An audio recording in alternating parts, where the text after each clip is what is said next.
Okay, I think we're getting close to being live.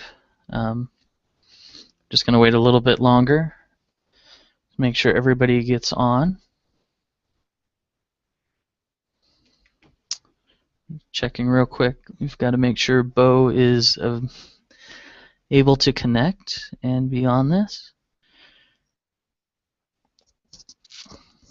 Okay.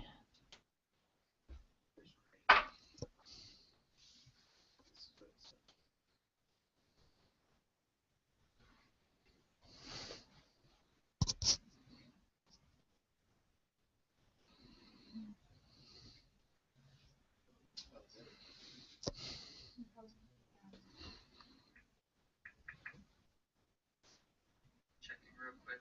Got to make sure Bo is able to connect.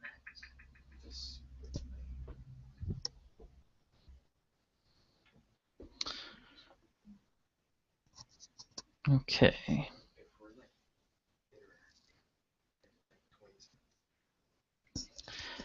Where? Okay. So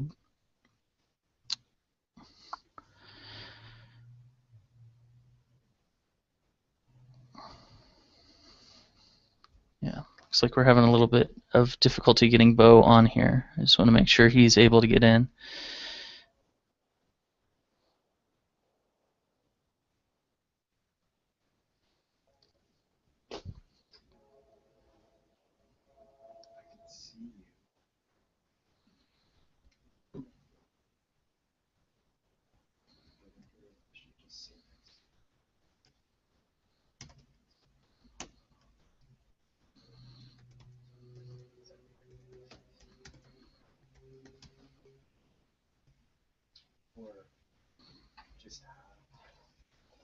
Okay. Yeah. All right, so I think what we're going to do is we're going to have Bo come and sit right beside me. He's not able to get on, technical difficulties. And then we'll just get started with the webinar. So let me go back to the cast. So here we are.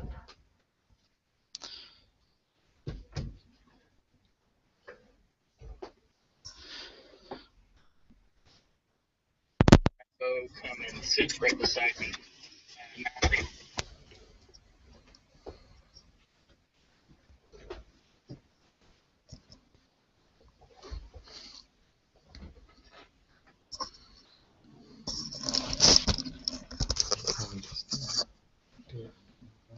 Yeah, well, I can't like that. So. Yeah. All right, so we're going to get started. I hope you're all available and on, and we're going to get started with a practical guide to church website features. My name is AJ Finlayson. My Twitter handle is at the bottom. It's at AJ Finlayson. And Bo here. Greetings, I'm Bo. My Twitter handle is at VinceBo there. And I also, you guys know what AJ does. I do a lot of the strategy and planning here at Monk. Okay. And as you can see, we've got the hashtag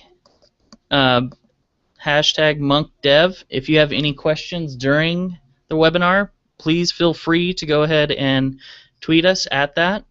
And we're monitoring that, and we'll take your questions from that. So we're going to move to the next slide. And so this is the agenda for today. We're going to look at group finders. We're going to look at staff filters and search, live stream, mega navigation, event registration, campus selectors if you're multi-site, online give-in, and sermon filters. So overall, it's going to be a very jam-packed morning. We're going to try and get through as much of this as we can, as fast as we can, while still providing value to you guys. So let's get started. So small group finders. This feature allows you to have groups on your website that people can look at and find one that's right for them. So they're low barrier to entry, meaning that it's easy for someone to filter and find the information that they need so they can join a group. It doesn't need to involve a staff member, so people are in full control of signing up for groups. And it also makes it so that people can get involved. So simple, clear, and easy to filter. So let's go to the next page, and you can kind of see what we're talking about when we talk about a small group finder. This is from prayer.org. They're a church that is using the small group finder, and you can see kind of how it works. They've got filters for service time because most of their life classes are on Sunday, and then they've got topics. So for them, that's what book of the Bible they're doing, if it's a divorce class, different things like that, so people can filter. And then they've got life stages that people can filter by. So what this allows them to do is to create a bunch of classes, and then gives individuals the ability to go on and select the campus, the events, or the groups that they want or fit their needs. So let's go to the next one. And when someone clicks and they select a group finder, what they get is more information about the group. So they get the time, the location, who the leader is, and the directions.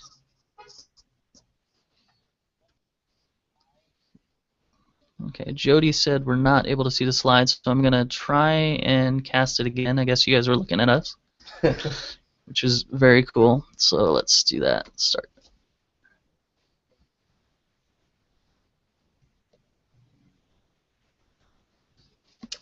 So let's go back and start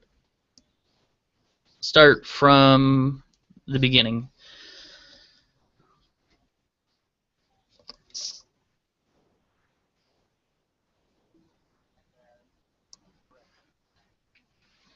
Okay, so now you all should be able to see the screen. And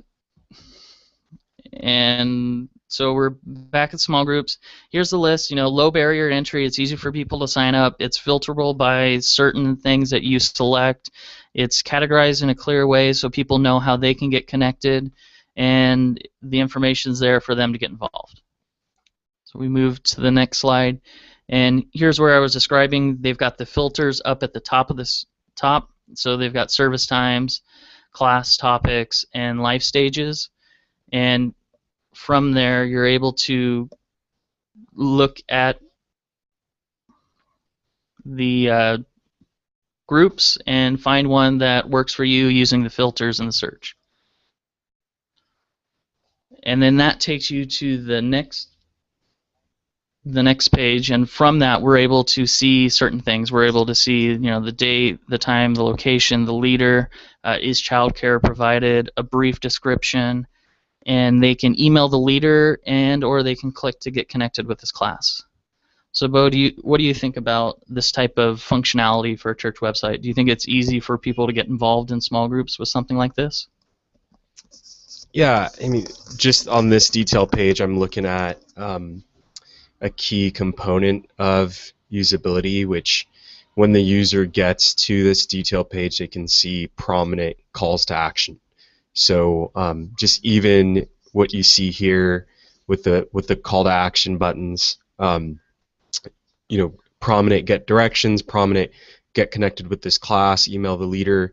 These are all things that the user is going to have to see prominently and be able to act upon them. Far too often we see tons of call to action hyperlinks within the copy of a page, and it could become buried. And so I really loved how Providence Pray.org did this. Okay, and that's the small group finder. So with that, we're going to move into the next one, which is the staff page. In the lead up to this webinar, I mentioned that we were going to show you the 4th most visited page on a church website, and on average, that is the staff page. And we've got a kind of a way of joking about it that the only reason it's the fourth most visited page on the staff page is because the entire staff keeps looking at themselves. So there's beautiful pictures of them. And so, but beyond that, this is actually a page that a lot of people are going to be visiting. The reason for that is they want to connect with your staff, so they need to have their phone numbers or their email address. One thing that you want to have in a staff page is have it filterable and searchable. That way, if someone knows that they're looking for someone in the youth ministry department, they can filter by that. So they say youth ministry, and then it filters and shows only youth ministry workers. Or if they want to learn more about men's ministry, however you have it, your ministry is broken up, people will be able to filter by that and find the person. You also have inviting photos so that when someone comes to your website, they can kind of see who's going to be there, and it just is a way to welcome people. And then also you have the ability to connect on social media. So a lot of pastors and church leaders are looking to gain a way of connecting with people online, and social media is a great way for them to do that. And so in this image right now, you can see the little tweet. If you were to click on that, that would take you to the senior pastor's Twitter account. So it's a great feature. Now let's look at it in more depth. So as you can see, there's a filter option up here in the corner, so that you can filter it and you can look at the different staff. You've got their emails and their phone numbers, and there's also the search functionality up here in the corner. So what this allows people to do is easily connect with staff members, and then at the same time just see who they are.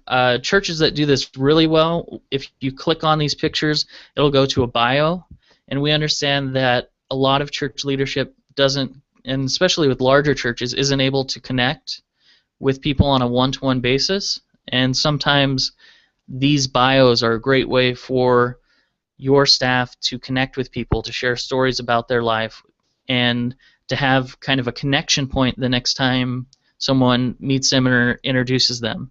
They might say, oh, I love the story about how you met your wife on your staff page. So that is the staff pages, and that's kind of what we're looking for. Bo, have you seen anything with staff pages that are kind of interesting that churches are doing a good job of? Yeah, you mentioned it a little earlier on, AJ. You know, there are a couple different audiences that are browsing your staff. One audience that we see is newcomers, that unique visitors. A lot of the staff traffic tends to skew towards people that have never been to the site before. So that's one thing. Two, just usability-wise, looking on this staff page, at least it really depends on also the amount of staff you have to be able to the need for a searchable, filterable archive. So what we're looking at here, it would be one thing if you had 5 or 6 staff, you really wouldn't need a big archive to where you could filter and search. But when you become a church that you have your visitors that need to access and quickly find one person in the midst of maybe 50 or 60 staff members, it becomes critical for usability reasons for you to be able to browse by category. So that's what this church has done well. QSBC, Quail Springs, they've set that up well. Another thing to note is you don't have to necessarily have detail pages for each staff.